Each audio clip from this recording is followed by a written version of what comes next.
রূপা, ও রূপা, দেখ তো সব ঠিকঠাক আছে কিনা। তোর ভাই আর ভাবি তো প্রায় এসেই পড়লো। হ্যাঁ বাবা, আসছি। উঠোন তো আমি সকালেই ঝাড় দিয়েছি, এখন কি পরিষ্কার উঠোনে আবার ঝাড়ু দেবো নাকি? হয়েছে, এত লাফানোর কিছু নাই।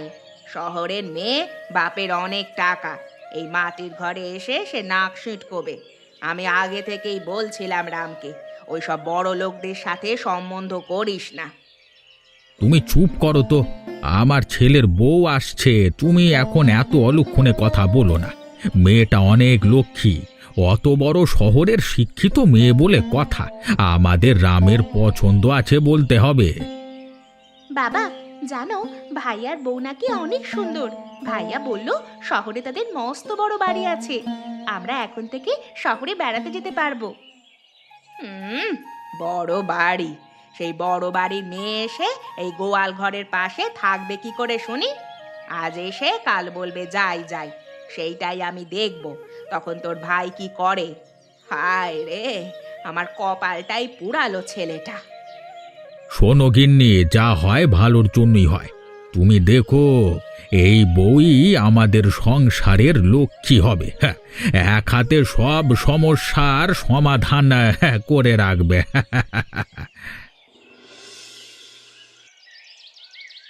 আয় বাবা, আয় আয়, এসো মা, এসো ভেতরে এসো। লক্ষ্মী পায়ে ঘরে ওঠো। ভাবি, তুমি কি সুন্দর! তোমার এই শাড়িটা কোত্থেকে কিনলে? তোমার ভাইয়া কিনে দিয়েছে শহর থেকে। তোমার চাই? তাহলে তোমাকেও কিনে দেব। রূপা, থাম তো। ভাবির কষ্ট হয়েছে রাস্তায়, যা যা জল নিয়ে আয়, যা। শহরের নরম শরীর, এইটুকু রাস্তায় কষ্ট হলে চলবে নাকি? এই গ্রামে থাকতে হলে অনেক কষ্ট সহ্য করতে হইব। আমি পারবো মা, আপনাদের দোয়া আর ভালোবাসা পেলে আমি যে কোনো পরিস্থিতিতে মানিয়ে নিতে পারবো। ওরকম বড় বড় কথা প্রথমে সবাই বলে, কথা বলে কথার মান রাখতে কয়জন পারে? যাও যাও, আর কথা না বাইরে ঘরে যাও। এটা এটা আমাদের ঘর? হ্যাঁ পূর্ণিমা, আমি তোমাকে আগেই বলেছিলাম আমি গরিব, আমার তেমন কিছুই নেই তোমাকে দেবার মতো। আমার ভালোবাসা আর একটা ছোট্ট পরিবার, শুধু এতটুকুই আমি তোমাকে দিতে পারি। তুমি চিন্তা করো না, আমি সবটা মানিয়ে নেব। আমি তো আর তোমার ঘর বাড়ি, ধন দৌলত এসব দেখে বিয়ে করিনি। তুমি একজন ভালো মানুষ, তাই জন্য আমি তোমায় পছন্দ করি। মা, তুমি ওই চৌকিতে বসো। যা যা রূপা, তোর ভাবির জন্য কিছু খাবার নিয়ে আয়। সারাদিন কিছু খাওনি বৌমা, কিছু একটা খেয়ে নাও, তারপর বিশ্রাম করো।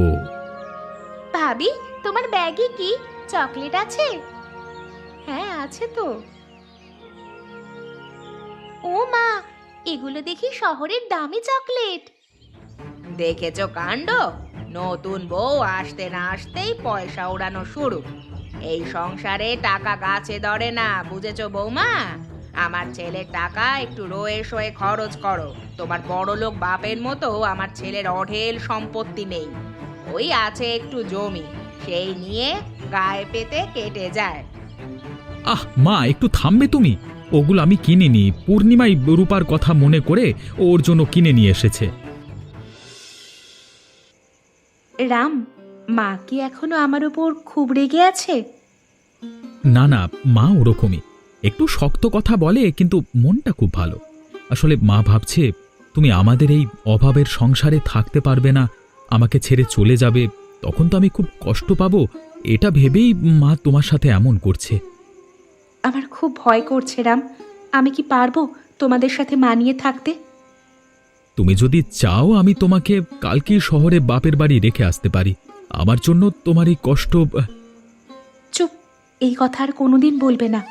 আমি তোমাকে ভালোবাসি বলেই তোমার সাথে এসেছি, কষ্ট হলেও আমি তোমার সাথেই থাকবো। কিন্তু এই মাটির ঘর, এ অভাব, তুমি যদি আমাকে ছেড়ে যাও, মায়ের সন্দেহ যদি ঠিক হয়। রাম, তুমি অভাব কিসের দেখছো? তুমি আছো, বাবা আছে, রূপা আছে, আর মাও ঠিক একদিন আমাকে মেনে নেবে। আমার বিশ্বাস হয় না পূর্ণিমা, তুমি সব ছেড়ে আমাদের সাথে চলে এসেছো। আমি কিচ্ছু ছাড়ি নাই, তুমি এসব অদ্ভুত কথা বলা বন্ধ করো। এখন ঘুমাবে চলো, কাল থেকে আমাদের নতুন জীবন শুরু। তোমার ঘুম আসবে তো এ খাটে? তোমার বুকে মাথা রেখে ঘুমিয়ে পড়লে আমার আর কোনো কষ্টই নেই।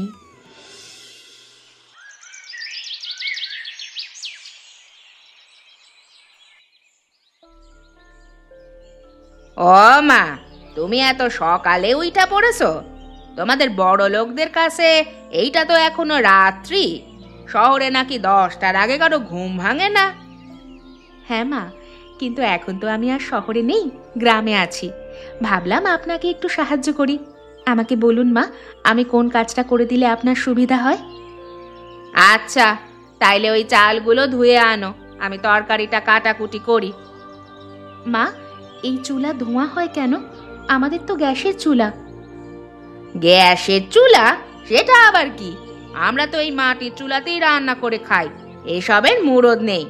আমার ছেলেকে যেন আবার ওসব কিনতে বলো না। না মা, আমি তাকে গ্যাসের চুলার কথা বলবো না, কিন্তু আমি নিজেই মাটির চুলায় রান্না করা শিখে নেব। ভাবি, তুমি ভাত রাঁধতে পারো? না রে, আমি তো কোনোদিন রান্না করি নাই। কি, রান্না পারো না? তাইলে আমার ছেলেকে নেদে বেড়ে খাওয়াবে কে? আমি জানতাম এই মেয়ে কোনো কাজের না, খালি দুদিনের প্রেমের জন্য আমার সংসারে অশান্তি। সমস্যা নেই মা, আমি আপনার সাথে প্রতিদিন একটু একটু করে কাজ করতে করতে শিখে যাব। থাক থাক, হয়েছে। তোমাকে আর চাল ধুতে হবে না, আমি ধুয়ে আনছি। আচ্ছা ভাবি, তুমি ওইখানে বসো, আমি তোমাকে দেখাই কি করে রান্না করতে হবে। হয়েছে, রাঁধন লাগবে না। যাও, ঘরে গিয়া বইসা থাকো, আমার পোলার কপালে ভাত নাই। না মা, আমি ঠিক পারবো, আমাকে একটু চেষ্টা করতে দিন।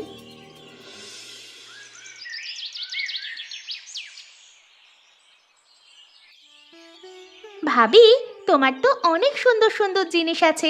এই শাড়িটার দাম কত? এটা এটা আমার মা দিয়েছে। আমারে একটা দিবে?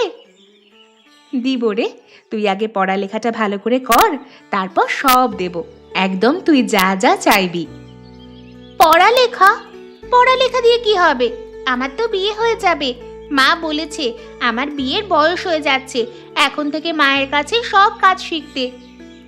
কে বলেছে এই কথা? পড়ালেখা করলে তুই নিজের পায়ে দাঁড়াতে পারবি, কারো ওপর ভরসা করা লাগবে না। সত্যি ভাবি?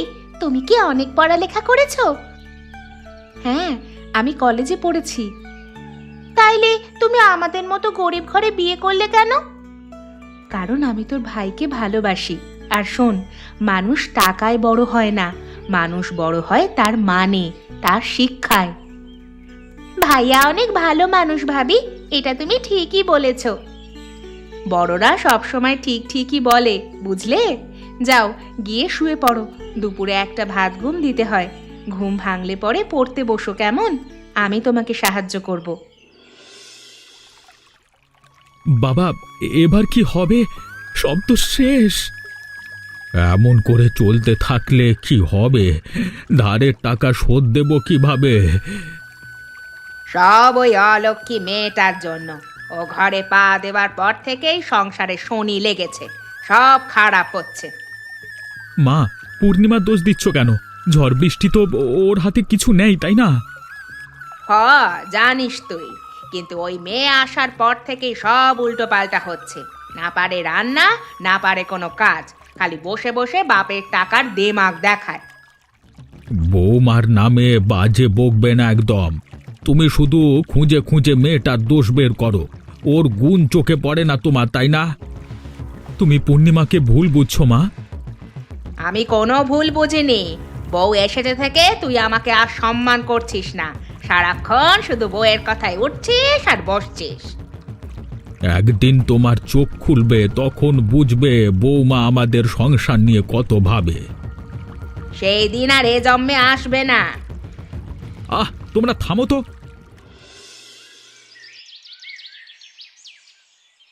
কিরে রাম, নতুন বিয়ে করেছো শুনলাম, তোমার তো দেখাই পাওয়া যায় না। তোমার বাবা কোথায়? কি কাকা, বাবা ঘরেই আছে। ঘরে বসে আছো যে, সুদে টাকা দেওয়ার নাম নেই। আরে বহুত টাকা জমেছে, এগুলো শোধ করবে কবে? পরিষ্কার করে বলো দেখে। হ্যাঁ, ভাইজান, কয়েকটা দিন সময় দিন। চারিদিকে খালি জল আর জল, ফসলগুলো মরে গেছে একদম।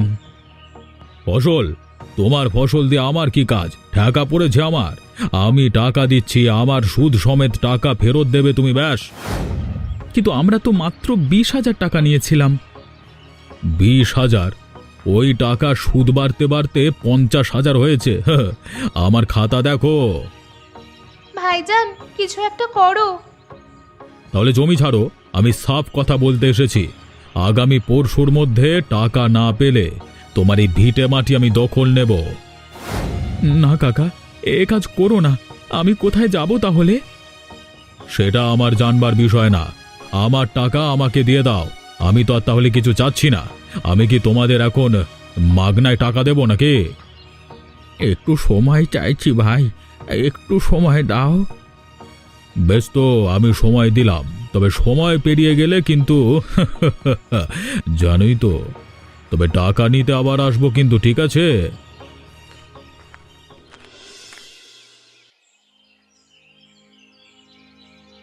এখন কি হবে? ভিটা ছাড়লে তো পথে বসা লাগবে। ভাইজান, কিছু একটা করো। আমি কি করব? আমার তো কিছুই করবার নেই রে। প্রকৃতির লীলা তো আর আমার হাতে না। আমি বলেছিলাম না, ওই মাইয়া একটা অলক্ষী। ওর জন্যই আজ এই দশা আমাদের সংসারটা। আমার সাজানো গোজানো সংসারটা শেষ হয়ে গেল, শেষ। মা, আপনি সব সময় আমায় কেন দোষ দেন? আমি কি করেছি? আবার জিজ্ঞেস করছো তুমি কি করেছো? বড় লোকের মেয়ে, সেই দাপটে তুমি আমার মুখে মুখে কথা বলেছো। তুই যদি বড় লোকের মেয়ে না হয়ে একটা কাজের মেয়ে হতি, তাহলে আজ আর এই দশা হতো না। কি হতো তাহলে মা? আমি মাঠে গিয়ে হাল চাষ করতে পারতাম। হ্যাঁ, সেইটাও তো পারোস না, খালি মুখে বড় বড় কথা। দেখুন মা, আমি আপনার সাথে ঝগড়া করতে পারবো না। বাবা শুনুন, আপনার ছেলের কাছে রঘু কাকার কথা শুনলাম। হ্যাঁ বাবা, আমি পূর্ণিমাকে জানিয়েছি। ও এখন আমাদের পরিবারের সদস্য, ওর তো জানবার অধিকার আছে। তা তো অবশ্যই। তা মা, তুমি এই বিপদের কিছু সমাধান খুঁজে পেলে? দেখুন বাবা, আমি পড়ালেখা শিখেছি, আমি হিসাব জানি। মহাজন আমাদের ঠকাচ্ছে। মানে, সেটা তুমি কি করে বুঝলে বৌমা? সুদের হিসেব আমি বুঝি। আমি আপনাকে বোঝাচ্ছি বাবা। যাও রূপা, তোমার খাতা কলমটা একটু নিয়ে এসো। এক্ষুনি এনে দিচ্ছি ভাবি। রাম, আমার একটা কথা শুনবা? হ্যাঁ পূর্ণিমা, বলো। বাবা, মা, রূপা, তোমরাও শোনো। রঘু কাকা আমাদের বোকা বানাচ্ছে। আমাদের সে যা হিসাব দেখাচ্ছে সেইটা পুরাই ভুয়া। তুই কেমনে জানলি? তুই হিসাবের কি বুঝস? রঘু ভাইজান মুরব্বী মানুষ। এভাবে কাউকে অন্ধবিশ্বাস করা তো ঠিক নয়। আর পূর্ণিমা বৌমা কি আমাদের খারাপ চাইবে?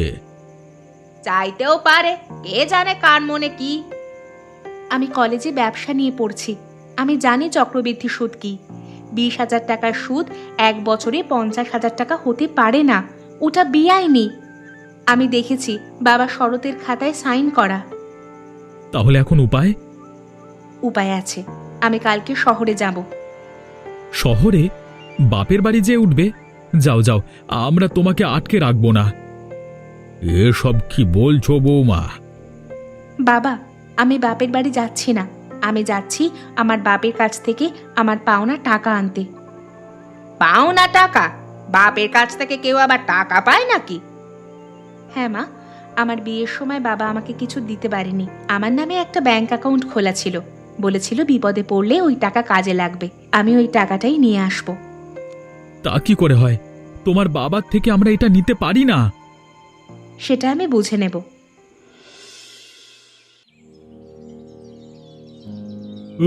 মা, তুই হঠাৎ, তোর এ চেহারা হয়েছে? ওই গরিবের বাচ্চারা কি তোকে খেতে দেয় না?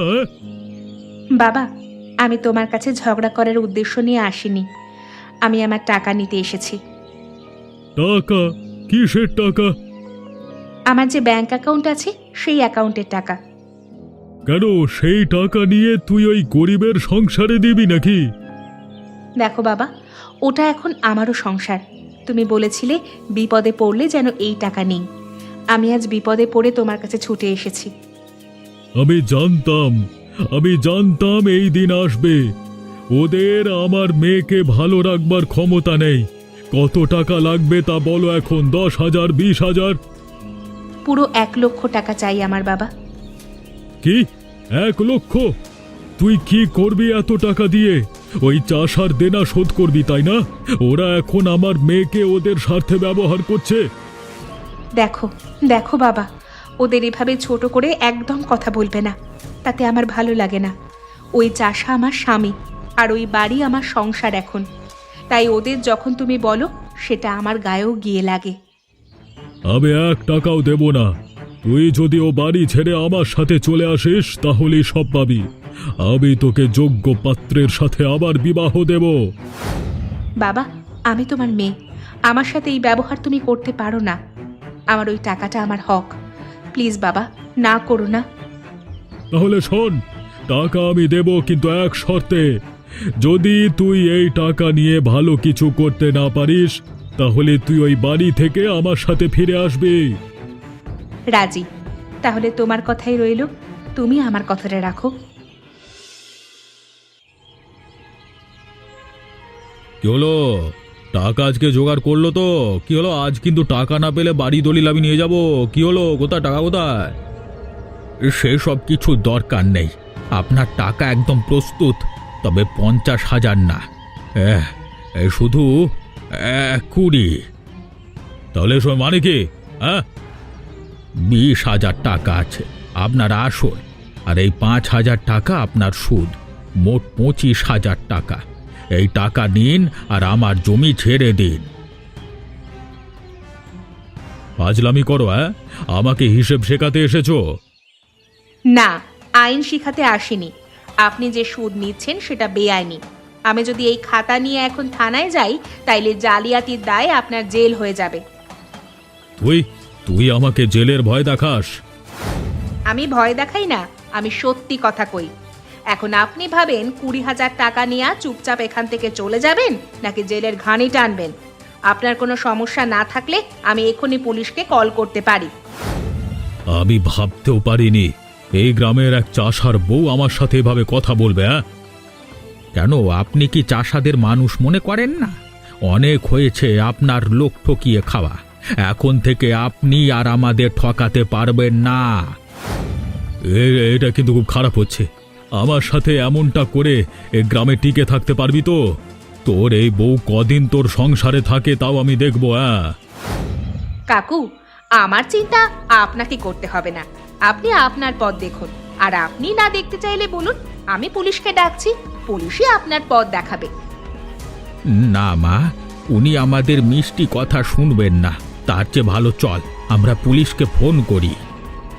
যাচ্ছি, পুলিশকে আর কল করতে হবে না। তবে এই যে কাহিনী করলে না, এরপর ফসল তো ডুবেছে, আমার কাছে এসো সাহায্যের জন্য। তখন দেখো তোমাদের আমি কি ব্যবস্থা করি। প্রয়োজন পড়লে আমরা কলা গাছের কাছে সাহায্য চাইব, তাও আপনার কাছে যাব না।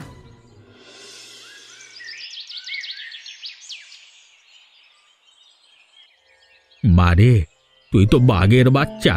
তুই না থাকলে আজকে আমাদের যে কি হতো, সে এমন ভাবে প্রতিবাদ করতে পারবে আমি তো ভাবতেই পারিনি। ভাবি, তুমি এত সাহস পেলে কোথায়? বাবারে, যে রঘু কাকা সারা বছর গ্রামের মানুষদের শাসিয়ে বেরিয়েছে তাকেই ভাবি একদম শাসিয়ে দিল। আসলে পূর্ণিমা, আজকে তোমাকে আমি এক নতুন রূপে দেখেছি। তুমি আসলে সর্বে সর্বা গো। যত নকরা, বাপের থেকে কটা টাকা নিয়ে এসেছে তাই নিয়ে এত এত দেমাগ। তা বলি, এত টাকা তো ফুরিয়ে যাবে, তারপর কি করবা? মা, আপনি চিন্তা করবেন না। এই সংসারটা এতকাল আপনি আগলে রেখেছেন, এখন আমি এসেছি। এই সংসার আগলে রাখার দায়িত্ব আমারও। আমি সব টাকা রঘু কাকাকে দিইনি। তার মানে তুমি তোমার বাবার কাছ থেকে আরো টাকা এনেছো? না না পূর্ণিমা, এটা কিন্তু ভালো করনি। আমাকে শ্বশুর মশাইয়ের কাছে এভাবে ছোট না করলেও হতো। আরে বুঝিস না, বোঝাতে হবে তো যে আমরা গরিব। হ্যাঁ, তোমরা মেয়েটাকে কথা বলে একটু শেষ তো করতে দেবে। কথা ফুরলো না ওর তার আগেই তোমরা চিৎকার করে উঠলে। দেখো রাম, এই টাকা বাবা আমার নামে রেখেছিল, তাই আমি নিয়ে এসেছি। এটা আমার হক। তোমাকে বাবার পছন্দ নয় বলে এই টাকা আমায় দেয়নি, কিন্তু যদি আমার অন্য কোথাও বিয়ে হতো তাহলে তো ঠিক এই টাকাটা আমারই হতো, তাই না? আমি বাবার কাছ থেকে একদম 1,00,000 টাকাই নিয়ে এসেছি। কি? তাহলে আমাকে বললে না কেন? বললেই বা তুমি কি করতে? ওই টাকা দিয়ে দেনা শোধ করতে। দেনা শোধ করতে করতেই তো টাকাগুলো শেষ হয়ে যেত। তাতে লাভ কি হতো? তারপর তো আবার তাদের কাছেই সাহায্যের জন্য হাত পাততে হতো। দেখুন, রূপাও ছোট মানুষ, কিন্তু বুঝে গেছে। আপনি বুঝতে পারলেন না। আমি দেনা শোধ করতে আসিনি, আমি ব্যবসা করতে এসেছি। আর এই কাজে আপনারা সবাই আমাকে সাহায্য করবেন। ব্যবসা? তাও এই গ্রামে? হ্যাঁ, এই গ্রামে। তোমরা সবাই আমার কথা মন দিয়ে শোনো।